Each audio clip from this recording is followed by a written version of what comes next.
Hello and welcome to Business Unmuted, a new regular feature on the North Eastern Yorkshire Business Network on LinkedIn, as well as on YouTube and available as a downloadable podcast. After almost a year of video conferencing and working remotely, it's time for business to be unmuted. Aren't we sick of seeing people who are still on mute? Well, in this first episode, I'll be speaking to 5 sector leaders on one of this year's hot topics, the environment and the green agenda and what it means for business. This is the year of COP26 to be held in Glasgow in autumn, a conference that will see the global agenda on climate change absolutely front and centre. Earlier this month, I caught up with the Right Honourable Anne-Marie Trevelyan MP, who, as well as being Minister of State for Business, Energy and Clean Growth, is the government's COP26 international champion for adaptation and resilience. I first asked her what exactly COP26 is. COP26 is the 26th conference of the parties, that's what it stands for. It took me a while to work that out. It's the United Nations Framework Convention on Climate Change, known as UNFCCC. It's also known more colloquially as the UN Climate Change Conference. So heads of state will join around 30,000 delegates, ranging from negotiators, scientists, experts, business leaders, and of course campaigners, to agree a kind of coordinated action to tackle climate change. So this is the first time that the UK has hosted the annual event, and it's taking place in Glasgow from the 9th to the 20th of November this year. So this is, of course, a massive opportunity for the UK in a year when there really is unprecedented support among the public for action. But the challenge is that the entire world has actually got to act together if we're going to accelerate action to reduce emissions, to protect our environment and adapt to the consequences that we are seeing all over the world, those climate shocks which are happening more and more often. And the UN climate change process is central to that collective action. So across the UK, we've all got an important role to play in the successful delivery of COP26. And we're going to be holding events across all 4 nations and are working really closely, obviously, with Glasgow City Council to deliver an amazing event. But in many ways, the event is critically important, but it's actually the building block for how the world genuinely does its business differently going forwards if we're to crack this climate emergency. It is a big deal for Britain that we've got the presidency, and it has been a bit of a big deal for you because you were given a special role. Tell us about your role and what the presidency's aims are for what they call adaptation and resilience. Fundamentally, my role is to represent the COP26 presidency in the sense, the UK as the president, to drive forward and represent our high ambitions and our leadership on adaptation and resilience. So adaptation and resilience is one of the 3 pillars of the COP machinery. There's mitigation. So what are you doing as a nation to help, stop putting greenhouse gases into the atmosphere, becoming more heading towards net zero. There's the finance piece, if you like, the financing of all these things, private money, public money, and all that. And then there's the adaptation pillar. And that's about how do we, and indeed every other nation, alter the way we live in order to protect ourselves from climate shock so that our citizens and our environment and the natural world are protected and resilient to the changes that even if we manage to wipe out greenhouse gas emissions tomorrow, we have created what I always described as like an extra thick blanket with all the CO2 we've been emitting around the planet, which is warming us up. And that has a lag time, even if we were managed to stop them all any more now, of probably well over 100 years. So the impacts of climate shocks are coming, whether we crack greenhouse gas emissions now or, by 2050, which is the challenge. Well, it was good to talk to Anne-Marie Trevelyan earlier, but joining me on the line now to discuss what she had to say and other elements of this important agenda are David Moore, who's the CEO of the British Constructional Steel Association. Hello, David. Andrew Fulton, who is the Vice President and General Manager of ICL Boulby on the East Coast. Hello, Andrew. Ian Wardle, who's the CEO of Housing Association 13. Hello, Ian. Sharon Lane, Managing Director of Tees Components. and Alex Hinchcliffe, who's the head of EV charging infrastructure at the facilities firm Fulcrum. They install these networks to get EV charging and other green agenda things to our homes and our offices and factories. Right, well, first of all, let's start by talking about what Anne-Marie said about the COP26 agenda. What should you think the priorities for the UK government be in the coming year and going forward from COP26? Let's just start with Andrew. We're very excited that the UK is hosting this event. Our own USP for our site is connected to the green economy. So we enjoy the fact that there's going to be a fantastic platform from which we can promote what we do, encourage others, and as a whole and as a sector, inform the public what is already taking place. On the back of the government's commitment through COP, we'd really like to know how the government is putting together the UK's own strategy, and in particular how the government are going to ensure that all stakeholders are engaged in the development of that strategy, particularly those from the unique sectors such as fertilizer business, which are not typically associated in greenhouse emissions, but play a part in that. We're feeding the world, we've got an increasing population. We need to make sure we increase yields, but without increasing the demand on emissions and on the environment with regards to how we might load that with further carbon and greenhouse emissions. Okay, let's talk to the Constructional Steel Association. How do you think your priorities should align with the government's when it comes to COP26 and climate change? Thank you, Graham. In terms of what I think the actual government should actually be doing for climate change, it has to recognise that steel is actually one of the major constructional and industry materials, and it will remain so going forward. It is actually going to take some time for the industry to decarbonise, going from where we are at the moment to introduce things like carbon capture and storage, things like electric arc furnaces, is going to take some time. And industry needs to be there, it needs to be profitable, it needs to be viable to actually do that. It also needs incentives, I think, from government and grants from government to actually build some of the largest investments, I think, in the steel industry for a decade. So I think from government, we need more incentives, more grants going forward. Ian, what about the living environment? Yeah, I mean, it's very much our agenda that all our customers should have a safe, warm and quality home. And the announcement yesterday from the government around the Future Home Standard, I think, is setting out a very important marker. You know, they did the consultation only in October, and already we've got the results of that consultation yesterday, and a commitment to accelerate all new homes being net carbon zero by 2025. And we've got to have transitional arrangements in by 2023, which is a huge commitment. And there's a lot of cost involved in that, but that is being reflected in the grant that's available from government. And obviously for existing homes, for us, that's 39,000 properties. We've got to decarbonise all our homes for customers by 2050.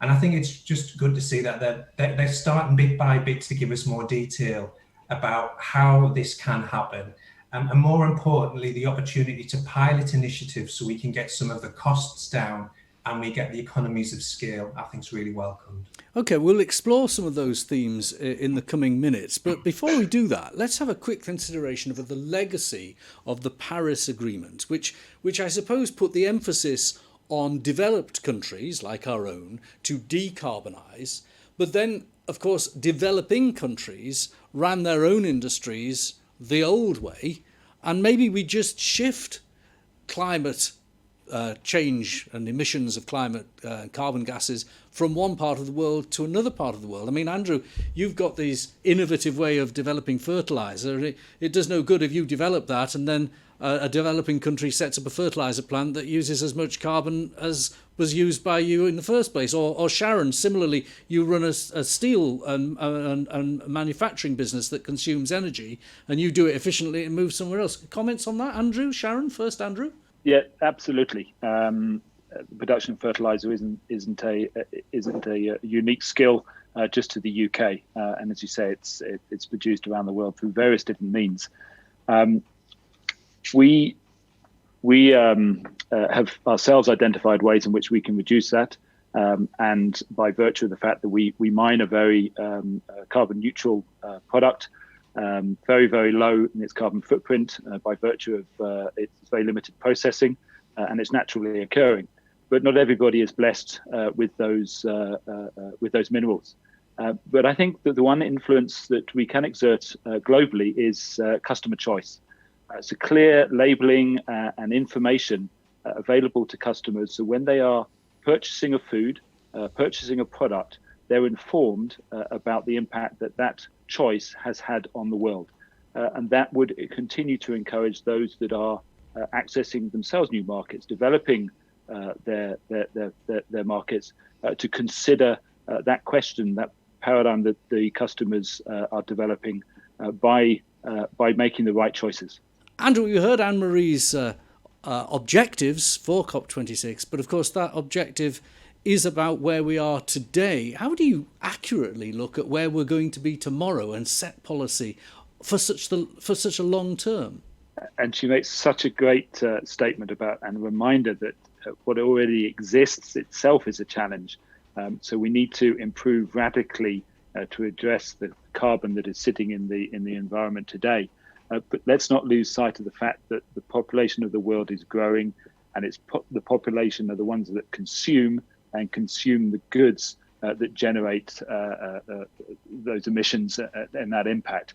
So it feels like we're going to have to run fast just to stand still, and then faster again to improve. It's a hell of a task. You've heard it's one we're all up for. But we mustn't be shy of the need to radically improve. It's a very good point. Sharon, what are your thoughts on the specifics of your industry? Because you've obviously had massive international competition, and I suppose that the Paris Climate Change Agreement has helped your competitors in that respect. Yeah, I think that I understand completely that view that you've presented there. I think that as a manufacturing SME, we've set out at the start of this year what we can do as a business to work towards net zero ourselves and the changes that we can make to be able to do that. Asking SMEs to do that at a time of obvious other economic pressures is always going to come up against some opposition. And I think I'd just refer back to Anne-Marie Trevelyan's comments about the role that leadership can play here within the business community and the impact that we can have. I think that view that you presented about it's quite disheartening sometimes, I think, to say, well, what's the point in trying to keep my corner of the swimming pool clean, really? But we are one small world now, and I think that it's really clear the influence that we can have in the UK. It's looking, very positive now in terms of what the US is going to do in terms of rejoining the climate agreement. And I think that we've got a real opportunity here to stand up as leaders, even in relatively small businesses, and say, actually, this matters. We can influence, and we can influence our young people, and we can lead the way even by tiny changes, incremental changes that will take us towards that goal. And folks, I know that Sharon's put her money where her mouth is, because she's become a member of the government task force on this matter, haven't you, Sharon? Well done. Yeah, that's right. And I think, in terms of what the priority for the UK should be, it's really about, looking at how we can maximise this opportunity now for a green recovery. OK, before I bring the others in, have you got one point to make on this, David? I think Sharon's right. The point about leadership and influencing not just actually UK manufacturers, but the rest of the world is something that BCSA takes very seriously. We've actually developed a sustainability charter for all steelwork contractors, which actually requires them to start measuring their own carbon footprint. Once you actually know where you are, you can start to say where you're actually going to get to. We've also got commitments in the actual charter for steelwork contractors to reduce their carbon footprint year on year, so we can actually get down to the actual net zero target by 2050. But not only that, we're actually looking at where we buy our steel from. We will buy our steel from steelwork manufacturers that have published a roadmap themselves to 2050 net zero carbon. I think that's important to say that we're not just looking at steel in this country, we're looking at steel abroad as well. OK, well, let's just change to another element of things, and that's the green infrastructure that we have in Britain and how we can improve that green infrastructure. We'll talk about motor vehicles in a minute, because that's the sort of sexy thing that a lot of people focus on. But actually, we live in a green infrastructure, don't we, Ian? From 13 homes, if you live in a home that you manage and own, you want to make them as green as possible. What are your priorities and how are you going about it? I mean, there's already been quite tough environmental standards for some time, so we've had to get to an EPC level of C within the next few years, and thankfully most of our properties we've invested in, and they do already have a good level of energy efficiency. So we've set out a few targets. The first is that as an organisation, we want to be net carbon zero by 2035, and we have an action plan that was signed off by our board last year, and that's got quite aggressive targets, and in some areas we'll actually be net zero by 2030. It's then really the existing housing stock and how we decarbonise that. We've been piloting a lot of different techniques, different technologies. We've got lots of different types of buildings, and the great thing is that the unit costs are coming down. People are collaborating. I think there's a huge potential for new businesses to be created through this. And create jobs within the economy, and then there's new build as well. So huge importance for the local economy, construction, and the supply chain. And the government is really tightening up its ambitions, which are to be really welcomed, to make sure that there's no fossil fuels in new homes by 2025, which is they've said they would do it and they've done it, and I think it's to be really applauded. Give me some practical examples of the kind of things that have been ongoing, because you've had this vast investment programme, hundreds of millions of pounds. Tell us the kind of things you've been spending on that are making this tangible difference. Yeah, I mean, it's we have a fabric first approach, which is about insulation, but also it's not making them airtight. They still have to have a really good level of ventilation. The tricky thing for us is we've got 120 different building typologies from 1970s to terrace houses. So we've been trying different approaches based on different house types and how they were built. So it's everything from photovoltaic panels, air source heat pumps, ground source heat pumps, trying to get the running costs and that thermal efficiency to be the best that it can. So, we've had a couple of pilots recently in Middlesbrough, and the annual running costs getting down to £110 per home on a 1970s bungalow that we've completely retrofitted. £110 for what? A day, a month, a week? A year to run it. £110 a year? My goodness. Wow. So the costs, the fabric costs, the insulation, the windows, the heat pumps are coming down year on year. And you're getting a very good quality home. Our issue is we've got a lot to do. I mean, it's hundreds of millions we need to invest. So it's just getting that sequencing and that balance right. Okay, let's bring Alex in, because obviously if you've got homes, people have cars, they park cars, and we want the cars to move to zero pollution. Of course, the internal combustion engines are being phased out. Alex, what is your business doing to make sure that people who have cars don't need internal combustion engines? Well, we're supporting as many different industries as we can to help them with their net zero ambitions. That's a big ambition of Fulcrum's, is to power this net zero transition in however many different forms possible. So we supply industrial and commercial and large scale residential, but also SMEs as well, with new connections and the availability to bring the technologies such as EV charging, such as PV and other forms of generation and battery storage into these smart grid environments, whether that's in the home or whether that's in industry. And we connect it all together and make it work for business to reduce the total cost of ownership of their fleet, which obviously is an additional benefit to the green transport sector, that it's cheaper to run those vehicles once you get going. There is an outlay in the first instance, but once you get going, then not only is it improving environmental and decarbonisation, but it's also lowering the total cost of managing these fleets. Now, you've got obviously going for electric, but there are other ways of transmitting fuel. We don't know how hydrogen fuel will work with motor vehicles. Electric is the way to go at the moment. Do you think you can future-proof the choices for decarbonised transport? Yes, to some extent. We're certainly looking at the existing gas pipeworks that we've got to support transportation of hydrogen. I think hydrogen will definitely have a role to play, particularly in long distance or heavy commercial vehicles, haulage vehicles, that kind of thing, where there's perhaps a more suited business case in terms of how far they can run on that particular fuel source. I think the more modern electric forecourts will diversify again and incorporate elements of hydrogen in the same way that there's petrol and diesel fuels today. And there may be split sites for slightly different technologies, but I think there's a roadmap for both technologies. However, battery technology, I think, is the forerunner on the basis that it integrates into the home, it integrates into the business. You can harness energy from the sun through solar, store it into battery and then push it into the car as and when required, or you can direct charge from solar, or you can push energy back into the grid. None of those things you can do with hydrogen. But nevertheless, Fulcrum is very much of the opinion that we need to be at the forefront of understanding today and tomorrow and making sure we're in a good place to be able to deliver whatever pipe work or electrical work or cabling is required to support business and to support industry and to support housing. Ian, when it comes to new housing development, I know you were talking about retrofitting and older houses that you have, but you also do new housing developments.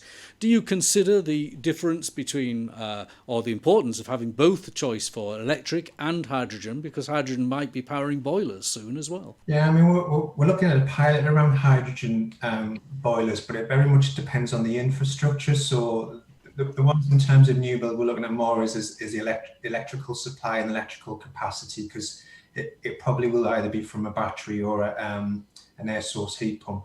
But we are looking seriously in a number of our developments that have already had charging points in, and it might be something that we just do as standard for all our homes. Just building it into our costs, just because I think there's an expectation. I mean, you've probably seen the figures just in the last year, how many more people are buying an electric car. People are really switching and thinking about it. So we have to think about it in terms of the saleability or the rentability of our homes. Okay, let's look at another element of this green agenda now, and that's the export of products that are green. Andrew, you touched on it earlier by talking about the importance of knowing the full gestation of a product and its climate change impact. But when it comes to exporting our high-end green products, whether it be fertiliser or other things, do you think that maybe there's a role to play from our development budget to make sure we can get those products to developing countries? That's a really good question. I think fortunately as the UK, we have that infrastructure in place. We have representatives around the world that are available to connect UK companies to the right people in country when developing a new market, opening up conversations, understanding what's meaningful in that particular region. So fortunately, in the UK, we have that, and it's very helpful to use it. Department of International Trade are phenomenal in that regard. It's challenging in the fertilizer market when we're dealing with very traditional methodologies of agriculture in most parts of the world, where people are primarily rewarded on yield, and yield is the big question. How are we going to feed more people as population grows, another 2 billion people over the next 20 years, increase of 70% yields? Doing that, though, consciously will be a challenge.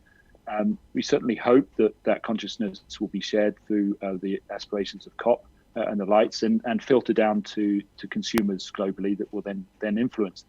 But we do publish our carbon footprint. We inform people of its multi-nutrient and organic characteristics, and that has been very helpful to penetrate new markets. We're entering into South America on that platform, where access to that market is being leveraged on the fact that it is this multi-nutrient organic slow-releasing fertilizer, and those USPs are what are penetrating that particular market. So we've seen early signs of success, and we just continue to reinforce that point. So the fact that there's international dialogue helps us promote what we have, but also we see it as an important role for us to take on to encourage others and to grow on that green platform, because we've seen the benefits of it. I'm sure others can. The change for others will be a lot more challenging, But certainly it will take one to lead others, and we do hope that others will follow. But absolutely, back to the question about the role that the UK have. They're already doing a phenomenal job in making those introductions and ensuring that there is an infrastructure in place for companies entering new markets to start the conversations off with the right people when you set foot in a new market. That's fantastic explanation, particularly the USP of some of this new technology, because effectively, although it's a natural product you're doing, the methodology of getting it out and getting it to market efficiently is new. There's innovation there, isn't there, Andrew? And David and Sharon, I know that you are very proud that there's a lot of innovation in what you do. Sharon, very specifically, because you do some very high-end manufacturing, but your sector, David, is innovative. Do you think that some of the things that Andrew is saying, the efficacy of the climate change considerations, should be used as a USP now? I think it should, but I also think that we shouldn't actually forget that UK industry has lots of skills, lots of expertise that are actually valued worldwide. In fact, BCSA does have a number of steelwork contractor members that actually provide infrastructure and buildings for what used to be the ex-Commonwealth countries. And those people actually see British industry as being the best in the world. And I think we should actually use that USP, as well as that green USP, to actually promote industry around the world.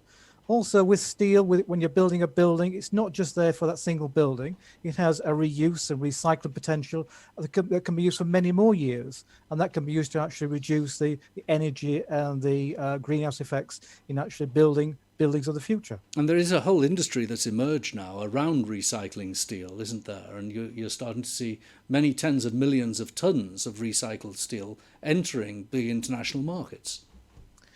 I certainly think that in the future we might actually see far more refurbishment actually in town centres rather than actually new buildings, and we'll have the concept of urban mining, where you're actually looking at existing buildings and seeing, rather than demolishing them, how you can actually recycle some of the actual elements of that building to produce new buildings of the future.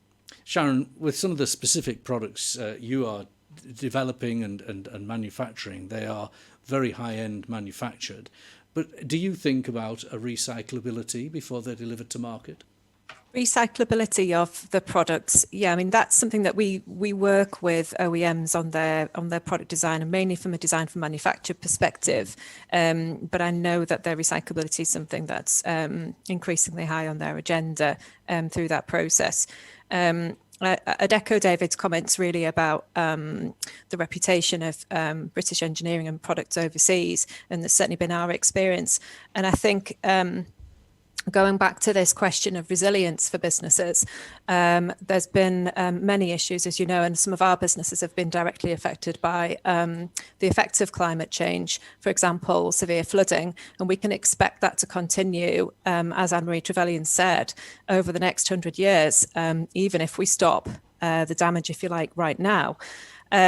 We've seen a lot of innovation in terms of products for flood prevention and flood defences. And I think that that's certainly an area that I'd ask government to consider looking at in terms of additional funding to really try to drive that innovation and be able to help businesses to adapt to the new climate that we can expect to see. But equally, that then provides opportunities to export that expertise and those products to other parts of the world who might suffer even more than we do in terms of flooding impact.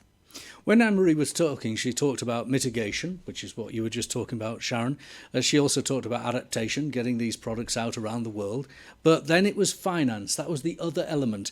Now, when it comes to funding some of these schemes, they're not automatically at first iteration commercially viable. Alex, you've been involved in a developing sector, getting these electric car chargers in and infrastructure for hydrogen and other more climate-friendly forms of energy. How do you see the funding going forward, and has the way the government's approached it so far worked?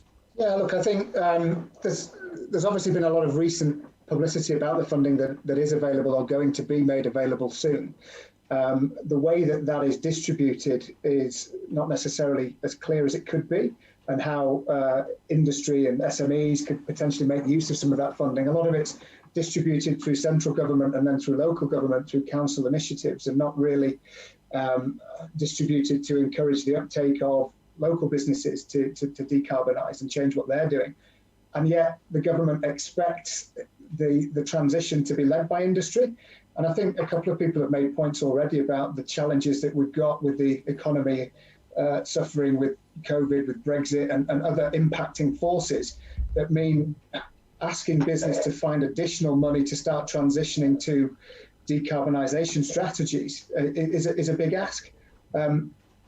Certainly when you're looking at grid infrastructure for large-scale fleet transition projects in the likes of London, businesses are expected to look at upstream reinforcement, which is phenomenally expensive and just makes projects non-viable before they even start.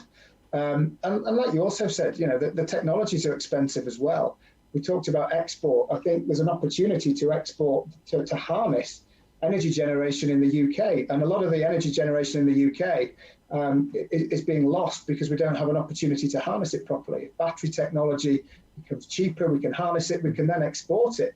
We've got massive opportunities for hydro, for wind generation. There's been a lot of investment in solar. So step by step, I think we can get there, but there needs to be much clearer guidelines on how we can access some of the funding that's available and distribute it through more accessible channels. Let's pick that last point up because there's an element of levelling up that the government has put forward as its agenda. And in the northeast, particularly on the east coast, there is opportunity for massive projects to build our offshore wind farms on Dogger Bank.